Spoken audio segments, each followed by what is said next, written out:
Hello मेरे प्यारे बच्चों, कैसे हैं आप सब। आई होप आप सब ठीक होंगे, मस्त होंगे और अच्छे से पढ़ाई कर रहे होंगे। तो बच्चों, मैं आज आप लोगों के लिए बहुत ही मोस्ट इंपॉर्टेंट हिस्ट्री का सब्जेक्टिव क्वेश्चन लेके आई हूँ, ठीक है। तो वीडियो को बिल्कुल भी मिस मत करना, लास्ट तक देखना। अगर आप लोग चैनल पर नए हैं तो चैनल को सब्सक्राइब करना और वीडियो को लाइक करना ना भूलना, और वीडियो को जितना हो सके शेयर करना, ठीक है।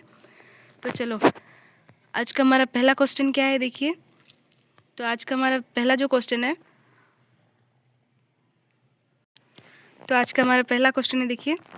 1857 ईस्वी के विद्रोह की विफलता के कारण का उल्लेख करें। 1857 ईस्वी के जो विद्रोह चल रहा था ना, उसकी विफलता के कारण का उल्लेख करें पूछ रहा है, ठीक है। देखिए, ये बहुत ही मोस्ट इंपॉर्टेंट क्वेश्चन है। 2018, 19, 20 और 22 में पूछा गया है, ठीक है।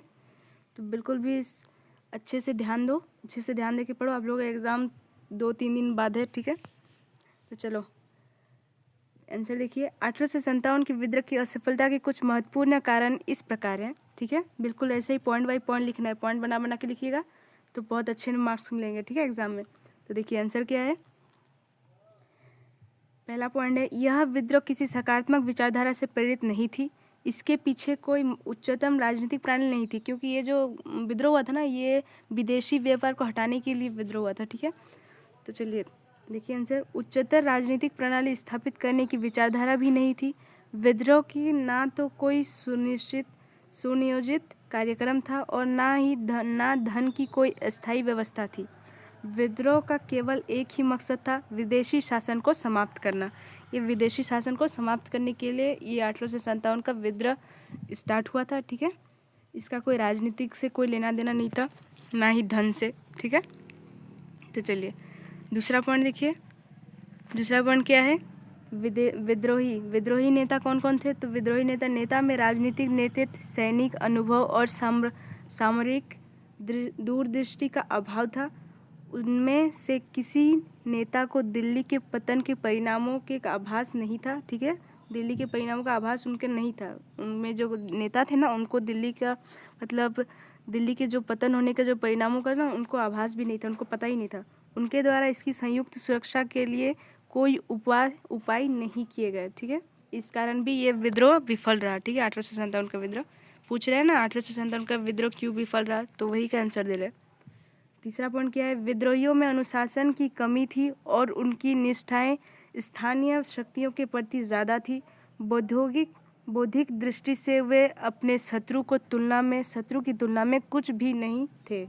अंग्रेजों सैन्य तकनीकी आधुनिक विज्ञान एवं प्रौद्योगिकी पर आधारित थी, जबकि विद्रोहियों ने पारंपरिक हथियारों, तीरधनुष, भले अच्छे आदि का प्रयोग किए। ऐसे स्थिति में विद्रोहियों की असफलता निश्चित थी। अंग्रेजों ने रेल, सड़क, डाक एवं तार टेलीग्राफ जैसे परिवहन एवं नए संचार माध्यमों का यथासंभव प्रयोग किया, जिससे उन्हें अपनी योजना के क्रियान्वित करने में मदद मिली। विद्रोही संचार के नए साधनों का उपयोग करने में पीछे रहे, ठीक है। विद्रोही के पास उतना कोई खास हथियार भी नहीं था, तो उनके पास कोई ऐसी सुविधा नहीं थी जैसे वो अंग्रेज़ों से लड़ सके, जिसके कारण वो इस मतलब विद्रोह में विफल रह गए, ठीक है, 1857 के विद्रोह में। चलिए चौथा पॉइंट क्या है, राजनीति और रण कौशल की दृष्टि से भी अंग्रेज सैन्य भारतीय विद्रोहियों से बहुत आगे थे। तत्कालीन दुनिया के सर्वश्रेष्ठ एवं सुनिश्चित ब्रिटिश सरकार के आदेश के अधीन कार्य करती थी। ब्रिटिश सरकार के पास जनशक्ति के पर्याप्त स्रोत के साथ साथ प्रचुर संसाधन उपलब्ध थे, ठीक है। उनके पास संसाधन भी उपलब्ध था। चलो अब पांचवा देखो, ये लॉन्ग क्वेश्चन है, ठीक है, 5 नंबर में पूछा जा सकता है, इसलिए बिल्कुल भी इसको लापरवाह मत करना। इसको अच्छे से देखना, लिख लेना और रीडिंग करके पढ़ना, ठीक है। चलो पांचवा क्या है, विद्रोहियों में ऐसा कोई एक महान नेता नहीं था जो इधर उधर बिखरे हुए तत्वों को ऐसे प्रबल शक्ति के रूप में संगठित कर सके, जिसकी एक सुनिश्चित नीति और सुनिर्धारित कार्यक्रम हो। विद्रोही नेता की गतिविधियां भी उनके स्वार्थों के कारण सीमित ही रही, ठीक है, उनके स्वार्थों के कारण सीमित ही रही। चलो छठा पॉइंट क्या है, इस विद्रोह में बड़े जमींदार और बुद्धिजीवी मध्यम वर्ग ने कोई रुचि नहीं ली और ना ही उनका समर्थन किया। उनका तथ्य रहना विद्रोह के लिए घातक साबित हुआ। ठीक है, तो ये आंसर था हमारे 1857 की क्रांति का विफल होने का। ठीक है, विद्रोह के विफलता के कारण का उल्लेख करें। तो चलिए ये 1 पॉइंट 2 पॉइंट 3 पॉइंट 4 5 6 तक दे दिए। ठीक है, तो इसको अच्छे से पढ़ लेना। चलो अब नेक्स्ट क्वेश्चन की ओर चलते हैं। चलिए, तो हमारा नेक्स्ट क्वेश्चन क्या है, देखिए ये है, सिंधु घाटी सभ्यता को एक शहरी सभ्यता है कैसे। सिंधु घाटी सभ्यता को एक शहरी सभ्यता कहते हैं, बताओ कैसे, क्यों कहते हैं, ये आपको उल्लेख करने के लिए कह रहा है और ये 2020 में पूछा गया है। ठीक है, तो देखिए आंसर क्या है, सिंधु घाटी सभ्यता एक शहरी सभ्यता थी, यह निम्नलिखित बातों से स्पष्ट होती है। ठीक है, तो चलिए किन किन बातों से स्पष्ट होती है, ये शॉर्ट क्वेश्चन है, 3 नंबर में पूछा जाएगा ये। चलिए आंसर देखिए, इस संस्कृति में नगरों में सड़कों का निर्माण किया गया था जो एक दूसरे को समकोण पर काटती थी और चौराहों का निर्माण करती थी। ठीक है, दूसरा पॉइंट क्या है, मकान का विन्यास चालों के समान है, इन मकानों में आराम की सभी व्यवस्थाएं थी। ठीक है, मकान पक्की ईंटों की बनी हुई थी। ठीक है, सिंधु घाटी सभ्यता में ना पक्की ईंटों से उस वक्त मकान बनी हुई थी, क्योंकि सिंधु घाटी सभ्यता एक शहरी सभ्यता है। ठीक है, सिंधु घाटी सभ्यता क्या है, एक शहरी सभ्यता है। उस समय वहाँ की मकानें काफ़ी बड़ी बड़ी बनी थी, बड़े मंजिले वाले मकाने बने थे। ठीक है, वहाँ स्नानघर पाए गए हैं, अन्नाघर पाए गए हैं। ठीक है, जहाँ वहाँ पे भी स्नानघर बनाए गए थे, जहाँ पे गर्म पानी ठंडा पानी दोनों का सुविधा था।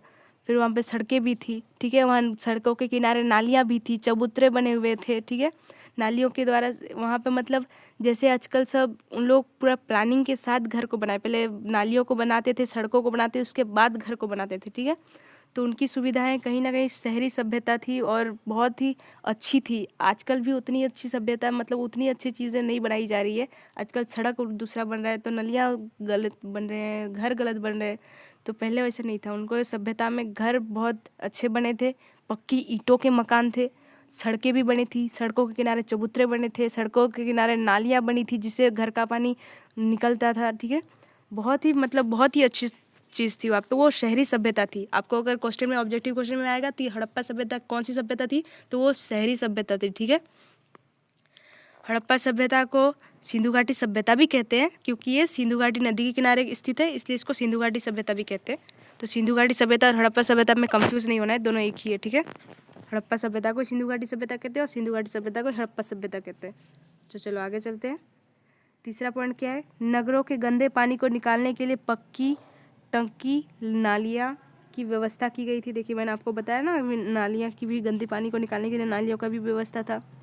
चौथा क्या है, अनेक घरों में स्थान आदि के लिए कुएं भी मिले। ठीक है, उनके घरों में कुएं भी बने हुए थे। आप हड़प्पा सभ्यता का नक्शा देखोगे ना तो वहाँ आपको सब समझ में आएगा। इतिहास बुक में, एनसीईआरटी की बुक में मिलता है नक्शा, ठो छपा हुआ रहता है। अब देखना वहाँ पे स्नानगार, अन्नागार सब है वहाँ पे, नक्शा में कहाँ कुआं था, कहाँ स्नानगार था, सब दिया हुआ है। ठीक है, तो चलिए पाँचवा क्या है, पाँचवा पॉइंट है, विशेष अवसरों के लिए सार्वजनिक स्नानगार बनाए गए थे। ठीक है, स्नानगार भी बनाए गए थे, मैंने अभी बताया आपको, वहाँ स्नानगार भी बनाए गए थे। ठीक है, और अनाजों को रखने के लिए अन्नागार भी बनाए गए थे। तो चलो अभी हड़प्पा सभ्यता कहाँ है, तो हड़प्पा सभ्यता भी पाकिस्तान में है। ठीक है, चलो नेक्स्ट क्वेश्चन देखो। उनके कुछ शहर अभी इंडिया में भी हैं, लेकिन बाकी जो मोहनजोदड़ो बड़े बड़े शहर है वो पाकिस्तान में है। ठीक है, तो चलिए अगला क्वेश्चन क्या है, कलिंग युद्ध का अशोक पर क्या प्रभाव पड़ा था। देखो कलिंग युद्ध जब हुआ ना तो अशोक ने युद्ध करना ही छोड़ दिया। जब उसने 1.5 लाख लोगों को अपने सामने मरते देखा, फिर उसको मतलब अलग लगने लगा कि इतने लोगों की मैंने हत्या की, जिसकी वजह से उसने युद्ध से संन्यास ले लिया, उसने युद्ध करना छोड़ दिया, जिसकी वजह से मौर्य वंश का पतन भी हो गया, मतलब ख़त्म हो गया मौर्य वंश। ठीक है, और उसने बौद्ध धर्म अपना ली और बौद्ध धर्म के प्रचार के लिए संघमित्रा उनकी जो पुत्री थी और धर्मेंद्र उनके मतलब संघमित्रा उनकी एक मतलब बेटी और एक बेटा भी था, जिनको भी उसने मतलब बौद्ध धर्म के प्रचार प्रसार में लगा दिया था। इनके अशोक पर यही असर पड़ा कि कलिंग युद्ध का, उन्होंने अपनी युद्ध छोड़ दी। ठीक है, धर्म की राह पे चले, हथियार उठाना छोड़ दिया और बौद्ध धर्म को अपना के बौद्ध धर्म के प्रचार प्रसार में लग गए। ठीक है, तो चलो आंसर देखते हैं। आपको अगर बोलेगा कि अशोक किस वंश का राजा था, तो ये मौर्य वंश का राजा था, ठीक है। चंद्रगुप्त मौर्य का पोता था, बिंदुसार का बेटा। चलो आंसर देखिए। कलिंग युद्ध में भीषण रक्तदाब को देखकर अशोक का दिल दहल गया। उसे युद्ध के नाम से घृणा हो गई और उसने भविष्य में युद्ध ना करने का शपथ ली, ठीक है। उसने अपनी जीवनधारा ही बदल दिया, उसने अपनी जीवनधारा ही बदल दिया। कलिंग युद्ध के अधोलिखित प्रभाव पड़े, ठीक है। तो चलो उन पे क्या क्या प्रभाव पड़े, तो देखो पहला प्रभाव पड़ा धर्म विजय। अशोक ने अपने विश्व विजय के स्थापन पर प्रण को तोड़कर धर्म विजय की ओर कदम बढ़ाए। उसे अब प्रतीत होने लगा था कि विश्व पर सबसे बड़ा विजय मानव हृदय पर विजय प्राप्त करना है, ठीक है। उसको लगा कि सबसे बड़ा विजय क्या है, मानव हृदय पर विजय प्राप्त करना। दूसरा नंबर है बौद्ध धर्म ग्रहण करना। उसने बौद्ध धर्म ग्रहण किया, ठीक है। कलिंग युद्ध ने अशोक की आंखें खोल दी। उसने बौद्ध धर्म ग्रहण कर लिया। यह संभव हो सकता था कि यह कलिंग युद्ध ना होता तो वह बौद्ध धर्म ग्रहण नहीं करता, ठीक है। इस बौद्ध धर्म मतलब बौद्ध धर्म उसने ग्रहण कर लिया, धर्म के रास्ते पे चला, तो ये कलिंग युद्ध ने उसकी आंखें खोल दी, ठीक है। अगर ये युद्ध ना होता तो शायद वो नहीं चलता अच्छे मार्ग पे। चलिए नेक्स्ट क्वेश्चन देखिए।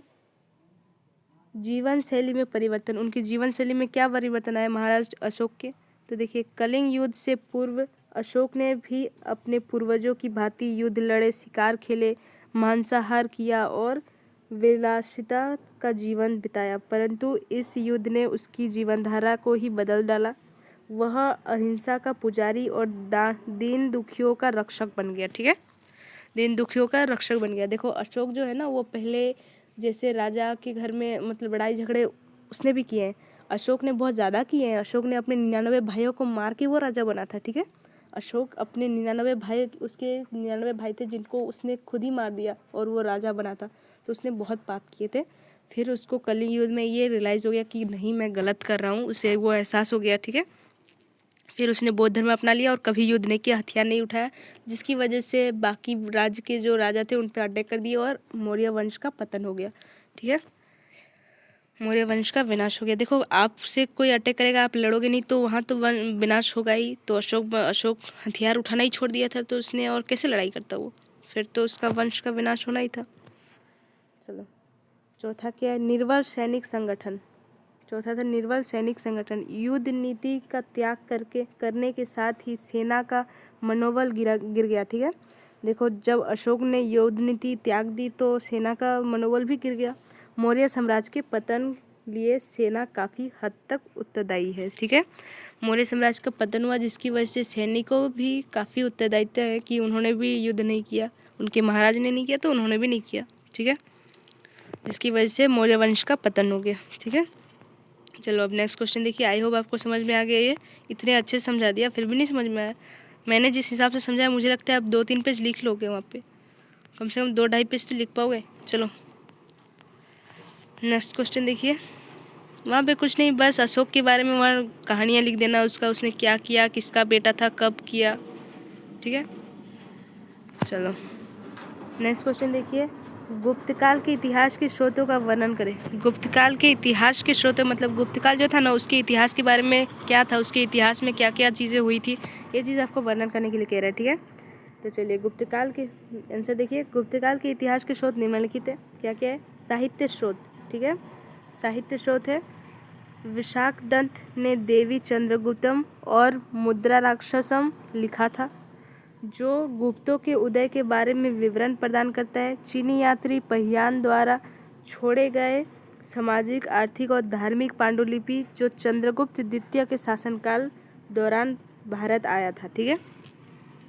ये चीनी यात्री पहियान कब आया था भारत, तो ये चंद्रगुप्त द्वितीय के शासनकाल में भारत आया था, ठीक है। तो ये ऑब्जेक्टिव क्वेश्चन भी बन सकता है कि चीनी यात्री पहियान भारत कब आया था, तो वो चंद्रगुप्त द्वितीय के शासनकाल में आया था, प्रथम के नहीं, द्वितीय के शासनकाल में आया था, ठीक है।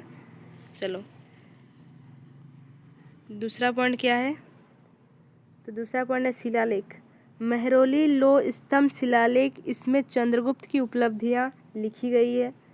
इला इलाहाबाद स्तंभ शिलालेख में समुद्रगुप्त के व्यक्तित्व एवं उपलब्धियों का वर्णन है। ठीक है, कहाँ पे है? तो इलाहाबाद स्तंभ शिलालेख में समुद्रगुप्त के व्यक्तित्व और उपलब्धियों का वर्णन है। ठीक है, चलिए अब ये तीसरा पॉइंट क्या है? सिक्कों द्वारा भी गुप्तकाल की किंवदंतियाँ तथा आंकड़े उकेरे गए हैं। ये सिक्के किसके थे? सोने के। गुप्तों द्वारा दिए गए उपाधियों और बलिदानों के बारे में जानकारी देते हैं। ठीक है, इन सिक्कों में भी वो जानकारी देते हैं जो उनकी उपाधि दी है और बलिदानी उन लोगों ने दिया है वो। ठीक है, चलो तो ये क्वेश्चन था आपका गुप्तकाल के इतिहास के स्रोतों का वर्णन। 3 पॉइंट दिया हुआ है, इसको लिख लेना अच्छे से। देखो, चलो नेक्स्ट क्वेश्चन देखिए। तुम्हारा अगला क्वेश्चन क्या है? लो जी, ये बहुत ही इम्पोर्टेंट क्वेश्चन है। ठीक है, 1857 के विद्रोह में अफगानों की क्या भूमिका थी? 1857 के विद्रोह की अफगानों की क्या भूमिका थी? ठीक है, तो चलिए आंसर देखिए। 1857 के विद्रोह 10 मई को उत्तर प्रदेश के मेरठ बैरकपुर छावनी सिपाहियों द्वारा किया गया था, जिसका नेतृत्व सिपाही मंगल पांडे ने किया था। विद्रोह में अफवाहों की महत्वपूर्ण भूमिका थी, जिसे निम्नलिखित विचार बिंदुओं पर स्पष्ट किया जा सकता है। ठीक है, देखो ये है ना, ऑब्जेक्टिव में भी पूछा जा सकता है कि 1857 की विद्रोह कहाँ से हुआ था? तो मेरठ में हुआ था। ठीक है, विद्रोह कब हुआ था? 1857 के विद्रोह 10 मई को उत्तर प्रदेश के मेरठ बैरकपुर छावनी के सिपाहियों द्वारा किया गया था। ठीक है, 10 मई को हुआ था उत्तर प्रदेश के मेरठ में। ठीक है, जिसके नेतृत्व सिपाही मंगल पांडे ने किया था। और यह इस विद्रोह में मतलब अफवाहों की महत्वपूर्ण भूमिका थी, जिसे निम्नलिखित विचारों से स्पष्ट करते हैं। तो चलो विचारों को देखते हैं। लो जी, हमारा पहला विचार क्या है? अफवाह यह था कि गायों और सुअरों की चर्बी में गोलियां का लेप किया गया है। ठीक है, पहले मैं आपको समझा देती हूँ ये इम्पोर्टेंटली ये था क्या। मतलब ये जो 1857 का विद्रोह है ना, ये क्यों हुआ था? क्योंकि मुसलमान और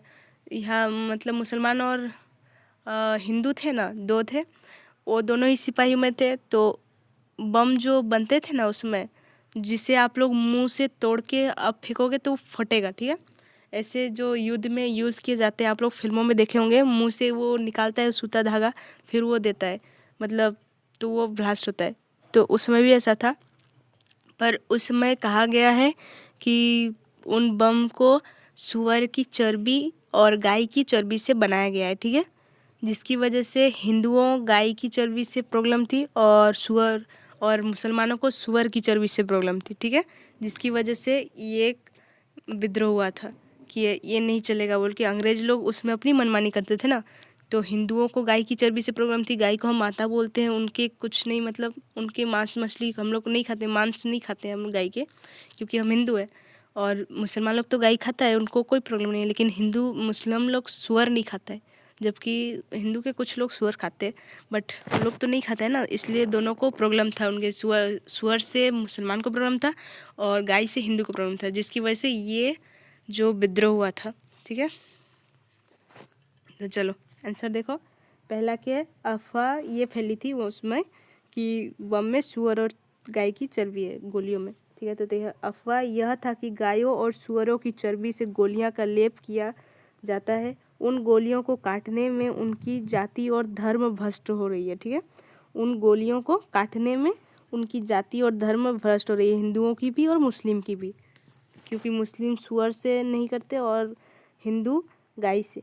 ठीक है, तो चलो अफवाह में दूसरा पॉइंट क्या है? अफवाहों में कहा गया था कि अंग्रेजों ने गायों और सुअरों की हड्डियों को घोलकर उसे आटे में मिला दिया था, जो बाजार में बेचा जाता था। ठीक है, ये अफवाह थी। तो ये चर्बी वाले चास्तुत, मतलब कुछ बोलते हैं उसको, चर्बी वाले चास्तुत, हम बोल नहीं पा रहे उस चीज़। चलो तीसरा पॉइंट क्या है? यह भी अफवाह थी कि अंग्रेज भारतीय ईसाई धर्म में परिवर्तन करना चाहता है। अंग्रेज भारतीयों को ईसाई धर्म में परिवर्तन करना चाहता था, ये भी अफवाह थी। ठीक है, तो चलो, ये इस अफवाह की वजह से मंगल पांडे द्वारा 10 मई को उत्तर प्रदेश के मेरठ बैरकपुर में छावनी के सिपाहियों द्वारा, जो सिपाही थे उन सिपाहियों द्वारा किया गया था, जिसके नेतृत्व में सिपाही मंगल पांडे भी थे। ठीक है, कब हुआ था? 10 मई को हुआ था, उत्तर प्रदेश में, मेरठ में। चलो जी, अब नेक्स्ट क्वेश्चन चलते हैं। भाई वीडियो बहुत लंबा बनेगा लगता है, फिर देखते हैं नेक्स्ट वीडियो। अगर ज़्यादा लंबा दूसरा वीडियो बनाएंगे ना, अपलोड नहीं होने खोजता है ना ज़्यादा बड़ा होने से। चलो, असहयोग आंदोलन के कार्यक्रम क्या थे? असहयोग आंदोलन तो आपने सुना ही होगा, ये महात्मा गांधी के द्वारा किया गया था। ठीक है, तो असहयोग आंदोलन के कार्यक्रम क्या थे? तो ये देखिए, आंसर देखिए, असहयोग आंदोलन के कार्यक्रम निम्नलिखित थे। तो क्या क्या थे? बहिष्कार कार्यक्रम। पहले तो असहयोग आंदोलन का क्या कारण था? बहिष्कार आंदोलन, मतलब बहिष्कार कार्यक्रम। सरकारी स्कूल कॉलेज और अदालतों का बहिष्कार, सरकारी स्कूल कॉलेज और अदालतों का बहिष्कार करना था। ठीक है, दूसरा क्या है? विदेशी वस्तुओं का बहिष्कार।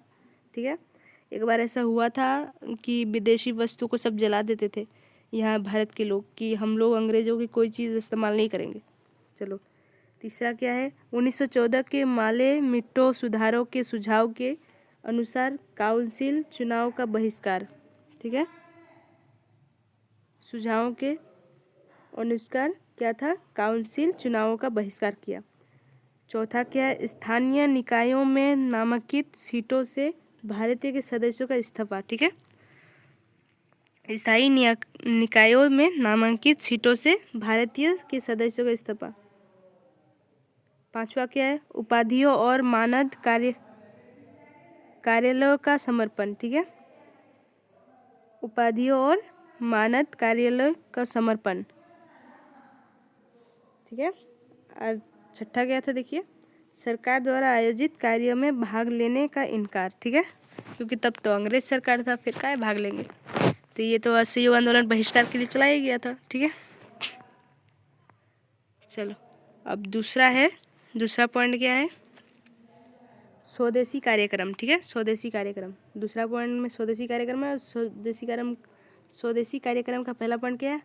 हाथ में कताई और हाथ की बुनाई बढ़ावा देकर स्वदेशी और खादी को लोकप्रियता बढ़ाना। ठीक है, खादी, चरखा, ये सब को बढ़ाना था। ठीक है, दूसरा क्या है? भारतीय समाज में अस्पृश्यता को दूर करना और हरिजनों के कल्याण के लिए पूर्ण उपाय करना। ठीक है, ये भी था। तीसरा क्या है? महिलाओं की मुक्ति और उत्थान। ठीक है, उत्थान, महिलाओं की मुक्ति और उत्थान। तो ये कारण थे हमारे गांधी जी के द्वारा चलाए गए असहयोग आंदोलन के। ठीक है, लो जी, अच्छे से देख लियो, पढ़ लियो, अब आगे हम बढ़ लियो। चलो आगे बढ़ते हैं। मैं क्या क्या लैंग्वेज आज पूरे दिन में बोल रही हूँ, मुझे ही समझ नहीं आ रहा। चलो, ये क्या हो रहा है? ज़्यादा नहीं हो। चलिए, तो और इसके ही अथवा में क्या है? गांधी जी के नमक सत्याग्रह भारतीय राष्ट्रीय आंदोलन पर क्या प्रभाव पड़ा? भारतीय के द्वारा जो ये नमक सत्याग्रह आंदोलन था ना, ये भारतीय राष्ट्रीय आंदोलन पर क्या प्रभाव पड़ा, इसके बारे में बताने के लिए बोल रहा है। 2020 में पूछा गया है। ठीक है, बिल्कुल लापरवाही नहीं करना है। तो चलिए, आंसर देखिए। गांधी जी ने अंग्रेजों को गुलामी से देश को आज़ाद कराने के लिए विभिन्न आंदोलन और सत्याग्रह किए थे, जिनमें नमक सत्याग्रह था। देखो, वो लोग ना नमक सत्याग्रह क्यों चलाए थे, ये आप लोग जानते हैं। अंग्रेजों के द्वारा हम नमक नहीं खाएंगे, वो लोग ज़्यादा दाम कर रहे थे। ठीक है, बहुत ज़्यादा मूल्य उसका बढ़ा रहे थे। तो चलो, आंसर देखिए। नमक सत्याग्रह कानून तोड़ा। ठीक है, जिसमें नमक सत्याग्रह या नमक कानून तोड़ा उन्होंने। आंदोलन का भी प्रमुख स्थान है। यह सत्याग्रह 12 मार्च 1930 को हुआ था। तो ये ऑब्जेक्टिव में पूछा जा सकता है, तो इसलिए इसको याद रखना। कब सत्याग्रह हुआ था, नमक सत्याग्रह? तो 12 मार्च 1930 को हुआ था। नमक कानून तोड़ा आंदोलन को दांडी मार्च भी कहा जाता है। ठीक है, नमक तोड़ो मतलब नमक कानून तोड़ो आंदोलन को अब दांडी मार्च आंदोलन भी कहते हैं। तो अगर क्वेश्चन में नमक तोड़ो आंदोलन रहे या दांडी मार्च रहे, दोनों बराबर है, एक ही है। ठीक है, इसलिए इसके लिए कंफ्यूज मत होना। चलो, इसका भारतीय राष्ट्रीय आंदोलन पर व्यापक प्रभाव पड़ा, मतलब बहुत प्रभाव पड़ा। तो चलिए आगे देखते हैं, ये लॉन्ग क्वेश्चन है, ठीक है। भारतीय स्वतंत्रता संग्राम पर दांडी मार्च का प्रभाव अधिक पड़ा, क्योंकि नमक सत्याग्रह से भारतीय लोगों में देशभक्ति की भावना तेजी से जागने लगी। स्वतंत्रता सेनानी और देशभक्त देश को आज़ाद कराने के लिए बहुत उत्साहित हो गए थे। नमक कानून से देश उत्साह की लहर दौड़ गई, ठीक है, लहर दौड़ गई। नमक कानून तोड़ो आंदोलन के बाद महात्मा गांधी के नेतृत्व में 1942 में भारत छोड़ो आंदोलन आरंभ किया गया, ठीक है। नमक तोड़ आंदोलन की वजह से ये भारत छोड़ो आंदोलन भी प्रारंभ किया। उसमें लोगों के मन में पूरा भावना आ गया कि हाँ, हम देश को अब आज़ाद करके रहेंगे। तो ये क्या था, भारत छोड़ो आंदोलन भी आरंभ किया गया। तो कब किया गया, 1942 में किया गया, ठीक है। आगे चलकर स्वतंत्रता सेनानियों और देशभक्तों ने अंग्रेजों की गुलामी से भारत को आज़ाद कराने के लिए जन, धन और प्राणों की आहुति भी दे दी। परिणाम स्वरूप भारतीय राष्ट्रीय आंदोलन की तेजी के साथ प्रसार हुआ। यही कारण है कि 15 अगस्त 1947 में अंग्रेजों की गुलामी से भारत आज़ाद हुआ, ठीक है। यही कारण था कि 15 अगस्त 1947 को भारत आज़ाद हुआ और अब हम आज़ादी की ज़िंदगी जी रहे हैं, ठीक है। अब अंग्रेजों का यहाँ कोई काम नहीं। चलो, ये था हमारा बहुत ही मोस्ट इम्पोर्टेंट क्वेश्चन। अब देखो भाई, मानसबदारी व्यवस्था से आप क्या समझते हैं, मानसबदारी व्यवस्था से आप क्या समझते हैं, ठीक है। ये जैसी मॉडल पेपर में था भी, देख लेना, ये हमारे टाइम पे था, आप लोगों के टाइम पे है। चलो, बट ये मानसबदारी के बहुत इम्पोर्टेंट क्वेश्चन होते हैं। आंसर देखिए क्या है। मुगल प्रशासनिक व्यवस्था के शीर्ष पर एक सैनिक नौकरशाही तंत्र मानसबदारी था, जिस पर राज्य के सैनिक नागरिक मामलों की जिम्मेदारी थी।